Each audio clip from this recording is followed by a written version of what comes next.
నరసరావుపేట కలెక్టరేట్లో సోమవారం నిర్వహించిన ప్రజా సమస్యల పరిష్కార వేదిక రెవెన్యూ క్లినిక్లలో భాగంగా వృద్ధురాలికి కలెక్టర్ కృతికా శుక్లా ఇంటి స్థలం మంజూరు చేశారు.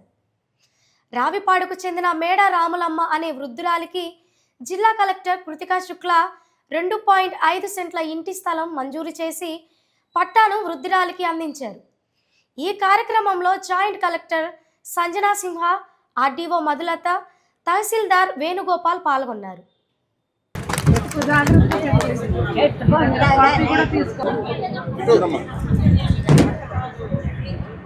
మేడ రాములమ్మ అని చెప్పేసి పీజీఆర్ఎస్కి వచ్చున్నారు. ఆవిడ 1980s ఇల్లు కట్టుకున్నారు. బట్ అప్పటి నుంచి ఆవిడకి పట్టా లేదు. సో మన కలెక్టర్ గారి ఇన్స్ట్రక్షన్ మేరకు, అలాగే జేసీ గారి ఇన్స్ట్రక్షన్ మేరకు 1980 నుంచి ఆవిడకి ఏమీ ఆధారం లేకపోతే మనం ఈరోజు స్వయంగా పట్టా అనేది గవర్నమెంట్ తరపున ఇప్పిస్తున్నాము. మనం 1980 నుంచి ఆవిడకి లేదు మేడం పట్టా. ఈరోజు మనం కల్పిస్తున్నాం. 2.5 సెంట్కి ఇప్పిస్తున్నాం.